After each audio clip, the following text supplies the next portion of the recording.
Magandang araw po sa inyong lahat. Sa mga hindi po nakakakilala sa akin, ako po si Brother Brian Uy. At minsan po ay iniimbitahan po ako ni Tita Joy para mag-preach po sa ating Pag-ibig Church. At ngayong araw po na ito ay ako po ay magbabahagi ng salita ng Diyos sa inyong lahat. At maraming salamat po sa pagkakataong binigay niyo sa akin. So bago ho tayo simula, tayo po ay manalangin. Panginoon, maraming salamat po sa pagkakataong ito na kami po ay nagtitipon-tipon upang makapag-aral ng inyong salita. O Diyos, tulungan niyo kami na maunawaan po ito. Tulungan niyo po kami ng inyong banal na espiritu upang kami po ay mamulat. Ang aming mata ay makakakita at kami po ay makakaintindi ng aming pag-aaralan. All these things, Panginoon, ay para po sa inyong kaluwalhatian at ito po ay aming samot dalangin sa pangalan ni Jesus. Amen. Amen. So, for the next 4 weeks po, ako po ay mag-share sa inyo ng salita ng Panginoon at ito po ay manggagaling sa John 1:29 to 34. So ito po ay manggagaling sa John 1 verses 29 to 34. So ang tanong ko po sa atin bago po tayo magsimula, ano po ba ang ibig sabihin ng Lamb of God? Madalas po natin naririnig even sa mga Katoliko ay nagsasabi tayo ng Lamb of God, who takes away the sins of the world, have mercy on us. Paulit-ulit po natin binabanggit yon. Ngunit para sa atin, mga Katoliko, mga Kristiyano, ano po ba ang ibig sabihin ng Lamb of God? Ano ang ibig sabihin nito para sa sanlibutan? Why is this really important not only for us Christians, but also for the rest of humanity? As Christians, gaano po ba ito kaimportante sa atin? And bakit kaya yung Lamb of God or yung Lamb na ito ay may kinalaman sa salvation natin, kaligtasan natin at ng sanlibutan? So pag-uusapan ho natin ito for the next few minutes. Now, tingnan ho muna natin ang paano po ba nakukuha o nakakamtan ang kaligtasan from in different religions, sa iba't ibang mga relihiyon sa buong mundo. Ano po ba ang pananaw nila sa pagkamit ng kaligtasan? So unang-una ho para sa mga atheists, ano ba ang tingin ng atheist sa kaligtasan? Wala po silang paniniwala ng Diyos, hindi po sila naniniwala doon. And therefore, hindi rin ho sila naniniwala na mayroong tinatawag na salvation. Para sa kanila, minsan ka lang nabuhay, at yung minsan na yan, wala nang hanggan. So, hindi po kahalintulad sa atin, no? We believe in a life after. We believe in an afterlife. So, paano naman yung mga Hindus? Yung mga Hindus, ang salvation para sa kanila, it can be achieved in one of 3 ways. One of 3 ways po. Unang-una, the way of works. Ibig sabihin, makakamtan nilang kaligtasan through works. Yung pangalawa is the way of knowledge. So, pwede ho nila daw makamtan ng kaligtasan through gaining wisdom, gaining understanding of everything. And yung ikatlo ay the way of devotion. So, marami ho sila mga Diyos-Diyosan and pwede ho sila pumili ng isang deity nila, isang Diyos nila at magiging devoted sila doon sa isang Diyos na yan. And that's the way they can actually achieve salvation. So, yan yung para sa mga Hindus. Sa mga Buddhists naman, ang thinking nila about Buddhism is to reach a nirvana, a state of parang perfect mind. Hindi ko po kabisado, ngunit ang sinasabi niya is that anyone who understood the teachings of the Buddha could achieve salvation. Meaning, kailangan lang maintindihan the way of the Buddha. And because of doing this, one individual can get into a word of yung term na enlightened, and that they reach that state of nirvana or salvation para sa kanila mga Buddhists. Ngayon naman I think yung pinakamalapit sa Christianity, of course yung Islam, ang naniniwala naman sila doon is that salvation can be achieved by obeying the will of Allah. So, walang itong assurance, naniniwala sila walang assurance of salvation because it is only Allah who will grant their salvation. So, napaka-importante nung ganong paniniwala na pag-iintindi, the way we understand how people think about salvation. Pero sa ating mga Kristiyano, ang laki po ng importansya ng tinatawag nating Lamb of God sa ating salvation, sa ating kaligtasan. So buklatin po natin ang ating Biblia sa John 1:29 to 24 and basahin po natin ang salita ng Diyos ng sabay-sabay. John 1:29 to 24. Babasahin ko po ito using NASB. So sabi ni John the Baptizer or John the Baptist, sabi niya, the next day, John the Baptizer saw Jesus coming to him and he said, "Behold the Lamb of God who takes away the sin of the world." Verse 30, "This is he in behalf of whom I said, after me is coming a man who has proved to be my superior because he existed before me. And I did not recognize him, but so that he would be revealed to Israel, I came baptizing in water." Verse 32, "And John testified, saying, I have seen the Spirit descending as a dove out of heaven and remained upon him. And I didn't recognize him, but he who sent me to baptize in water said to me, He upon whom you see the Spirit descend and remain upon him, this is the one who baptizes in the Spirit, in the Holy Spirit. And I myself have seen, and I have testified that this is the Son of God." Praise be the reading of His Word. So, ang title po ng ating sermon ay Behold the Lamb of God. So, ang outline po natin will be in two parts. So, dalawang parts po. Yung first part is Jesus is revealed as the Lamb of God. At mag-share po tayo ng dalawang mga puntos doon. At yung ikalawa is Jesus is confirmed as the Lamb of God. So doon sa unang part is Jesus is revealed as the Lamb of God.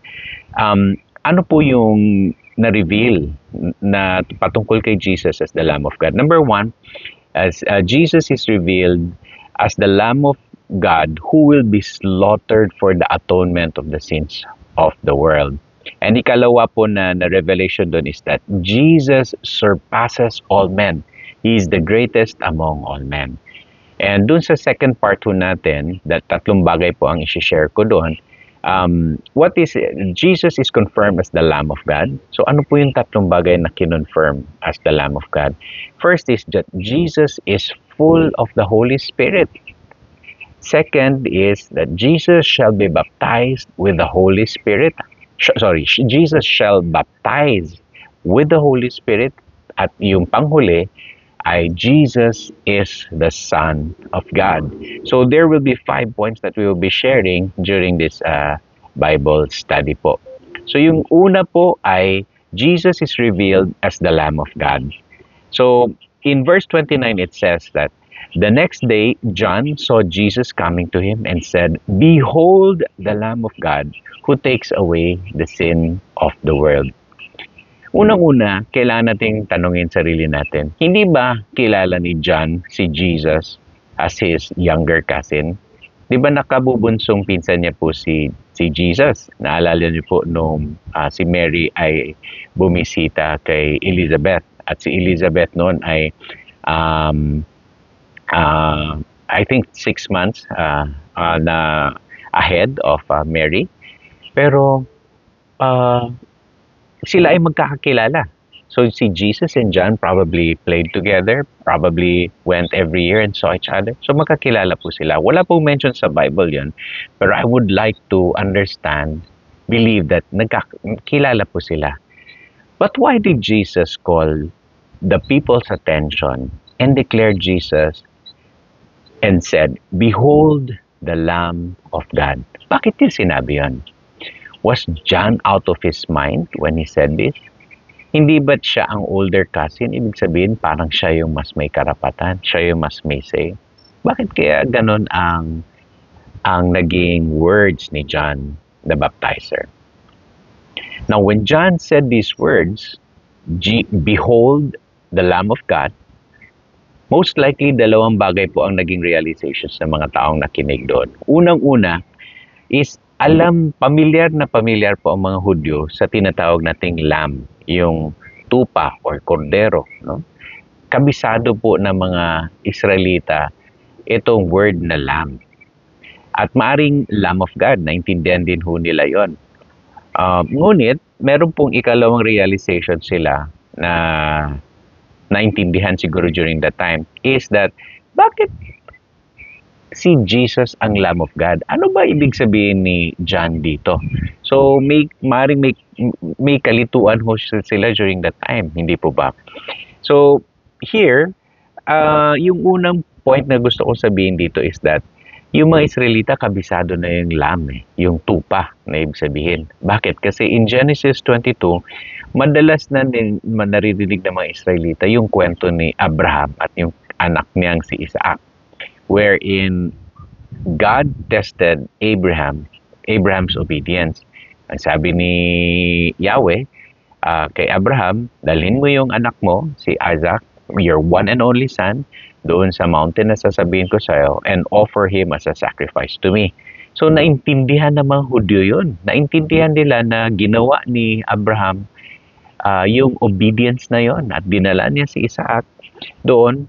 And even the fact that Isaac asked his father, sabi ni Isaac, "The fire and wood are here, but where is the lamb for the burnt offering?" Tanong ni Isaac nung bata pa siya kay Abraham sa tatay niya. And ito ang sagot ni Abraham, "God himself will provide the lamb for the burnt offering, my son." So, kabisado ng lahat ng mga Hudyo itong kwento na ito tungkol sa Lamb of God that God will provide. Amen. So, another story about the lamb is the Passover lamb itself, no? So, if you remember when God commanded Moses to bring out to save Israel from the bondage of slavery in Egypt, ayaw ni Pharaoh. And so the 10th plague na yon is that God will kill the firstborn of all men during that time, including potentially the Israelites. Pero God provided a solution, a protection. How? By the Passover lamb. So God commanded the Israelites to kill a lamb, and using the blood of the lamb, put the word is to use the blood and shed it or spread it on top and the sides of the door frame, so that when the angel of death will pass through their houses, mga Israelita na merong blood of the lamb on their doors, the destroyer will not destroy them or kill them, but instead will just pass over their houses. So yan yung kabisado na nila yung story ng lamb or Passover lamb. It rescued them, it saved them. Amen. And finally, another story about the lamb, or another thing about the lamb is as a sin offering. So maraming mga klaseng sin offerings, yung mga hindi nila sinadya. They know that they sinned, but for things that they knew, they were required to offer a lamb as their sin offering. And then the priest shall take some of the blood of that sin offering, yung lamb na i-offer nila, and spread it at the base of the altar. Okay, arrest the blood of put the blood at the base of the altar, and their sins will be forgiven. So kabisado na nila that this lamb is related to salvation. This lamb is related to God saving them. And so the question is, why Jesus? Why this person? Why this son of a carpenter? And even John himself would probably doubt if he did not receive a message from the Holy Spirit na my cousin is the Lamb of God, 'di ba? Pag-isipan natin 'yon. And this is a wonderful story because it reminds us that the Holy Spirit is the one who guides us into all things. Praise the Lord. And so, um, this is a wonderful thing because now the fulfillment of the prophecy that God will give a Savior has now been fulfilled. So yan yung unang-una. Jesus now was pointed to the as the Lamb of God who will be slaughtered for the atonement of the sins of the world, for the sins of the world. So the second thing that God that Jesus was Jesus is that he surpasses all men, and that's found in verse 30 and 31. In 30 and 31 it says, this is he, or Jesus is he, in behalf of whom I said, after me is coming a man who has proved to be my superior because he existed before me. Imagine that. And I did not recognize him, but so that he would be revealed to Israel, I came baptizing in water. So in obedience to the Holy Spirit, John the baptizer actually followed the Holy Spirit na he will baptize. And through this baptizing of men for the repentance of sin, okay, so the people there who wanted to repent of their sins, not forgiven, but repent palang, repentance of sin, would go to John the Baptist to repent of their sins. Ako ay makasalanan. Ako ay makasalanan. And no one can forgive us except God, right? So it was John's obedience that revealed the Savior. Amen. Hallelujah. So the purpose of John baptizing people was to reveal the Lamb of God, the greatest among all men. But before this, Jesus knew, of course, John knew Jesus as his younger cousin. So very interesting na parang, wow, someone younger than you and someone you know, someone who is a blood relative of you, is the Savior of the world. That's an amazing understanding. That's amazing truth to behold, and that is who Jesus is in our lives. He's an amazing person, and he's an amazing God who we can trust for our salvation. So another thing that I'd like to share is that Jesus himself declared to be before anyone else, even before Abraham. He said in John 8, 56 and 58, Jesus said this of himself. Sabi niya, he was speaking to the people there, and he said, the Jewish people, he said, your father Abraham rejoiced at the thought of seeing my day. He saw it and was glad. You are, and then they replied, you are not yet 50 years old, and you have seen Abraham. And then Jesus said this, very truly I tell you, before Abraham was born, I am. And the word I am there is the same word God said about himself, Yahweh said about himself to Moses when Moses asked him, who will I say you are that sent me to Pharaoh? And God said, I am who I am.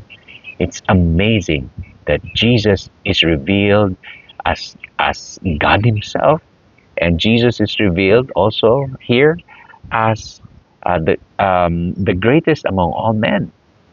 So, yan po yung first part natin. The two things about Jesus, revealing Jesus, is that he is the Lamb of God, and he is also a man who surpasses everyone. So, coming to part two, Jesus is now confirmed as the Lamb of God. So, I'll share with you three things. And the first thing is that Jesus is full of the Holy Spirit. Jesus is full of the Holy Spirit, and this is found in verse 32. And John testified, saying, I have seen the Spirit descend as a dove out of heaven, and he remained upon him. So all the Gospels recorded this event, that the Holy Spirit came physically as a dove, looking like a dove. So, of course, the Holy Spirit is spirit, but here it was depicted as a dove, no, and fell upon Jesus, declaring or confirming that Jesus is indeed full of the Holy Spirit. So Jesus also quoted from from Isaiah, saying that the Spirit of the Lord is in me. When he went to the synagogue and read the scrolls, he opened in the book of Isaiah, and he quoted, saying, "The Spirit of the Lord is on me because He has anointed me to proclaim the good news to the poor. He has sent me to proclaim freedom for the prisoners and recovery of sight for the blind, to set the oppressed free, to proclaim the year of the Lord's favor." And so Jesus said, finally, to the people around him when he read the book of Isaiah, he said, "Today this scripture is fulfilled in your hearing." So he actually claimed that he is the one where in this who the Spirit of the Lord has fallen upon. No, so it's amazing that Jesus is now the fulfillment of Scripture in Isaiah. And the fourth one that I'd like to share with you is that Jesus shall baptize with the Holy Spirit. So Jesus shall baptize with the Holy Spirit. Or in today's time, Jesus is the one who baptizes us in the Holy Spirit. So in verse 33, it says there, "And I did not recognize him, but he who sent me to baptize in water said to me, he upon whom you see the Spirit descending and remaining upon him, this is the one who baptizes in the Holy Spirit." So in the same way, all the Gospels mention this as well. All the synoptic Gospels, so Matthew, Mark, Luke, and John, also wrote about this part, the dove coming upon Jesus, and that Jesus is the one who will baptize in the Holy Spirit. And in fact, Jesus himself, in the book of Acts 1, chapter 1, verse 5, Jesus himself said this. He said, "For John baptized with water, but in a few days I will baptize you with the Holy Spirit." It's amazing that Jesus is now the one who baptizes us with his Holy Spirit. We receive the Holy Spirit because Jesus gave the Holy Spirit to us. And the Holy Spirit is the one that gives us power to say no to sin. And the Holy Spirit gives us the wisdom to understand God's Word. And the Holy Spirit is the one who gives us the power to live a victorious life here on earth. Hallelujah. And the last one I'd like to share with you is that Jesus is the Son of God. Praise the Lord. So it's found in verse 34. It says, "And I myself have seen, and I have testified that this," or Jesus, "is the Son of God." Hallelujah. Praise the Lord. So Son of God here could also be translated as chosen one, and which also means the anointed one. So here John, after proclaiming to the crowd that Jesus was the Lamb of God, the chosen one, the anointed one, the Messiah, the Christ, it's funny that when he went to prison after this event, it's funny that he sent his disciples to ask Jesus if he's really the one. And the difference is that it was his fear instead of the Holy Spirit that guided his thoughts and his actions. When John the Baptizer proclaimed that Jesus was the Lamb of God, he was full of the Holy Spirit. It was the Holy Spirit who told him that. But when he was in prison, he probably struggled and doubted that Jesus was the anointed one. So that is how the Holy Spirit works in our lives. So, and I'd like to share with you how John the Baptizer doubted that Jesus was truly the anointed one. So here you can read it. When John, who was in prison, heard about the deeds of the Messiah, he sent his disciples to ask him, "Are you the one who is to come, Or should we expect someone else? The Holy Spirit is the one who guides us. And Jesus, the Lamb of God, gave us His Holy Spirit that we may live in victory. Hallelujah, praise God. So in Matthew 11, verse 2 to 6, Jesus replied also to John the Baptist, saying this, "Go back and report to John what you hear and see. The blind receive sight, the lame walk, those who have leprosy are cleansed, the deaf hear, the dead are raised, and the good news is proclaimed to the poor. Blessed is anyone who does not stumble on account of me." That's what John the Baptist received when it's almost like a rebuke. But indeed, it is the Holy Spirit who helps us. It is Jesus who gave us the Holy Spirit. And praise the Lord for that. Hallelujah. So the Hebrew author also wrote about Jesus as the chosen Son of God. And he quoted from Old Testament in the book of Psalms. He also quoted in the book of 2 Samuel and also in First Chronicles when the Hebrew author mentioned these things. He said, "For to which of the angels did God ever say, 'You are my son. Today I have become your father'? Or again, 'I will be his father and he will be my son.'" So the Hebrew author was referring to these Old Testament verses, referring to Jesus Christ as the Son of God, who is the Son of the Heavenly Father. So let me end with this. As Christians, how do we look at the Lamb of God? How we look at salvation? Do we truly understand what it means? What Lamb of God means? As Christians, it is not only important to know that Jesus Christ is our Savior. It is equally important to know how Jesus became the Savior. And this is because He is the Lamb of God who takes away all the sins of the world.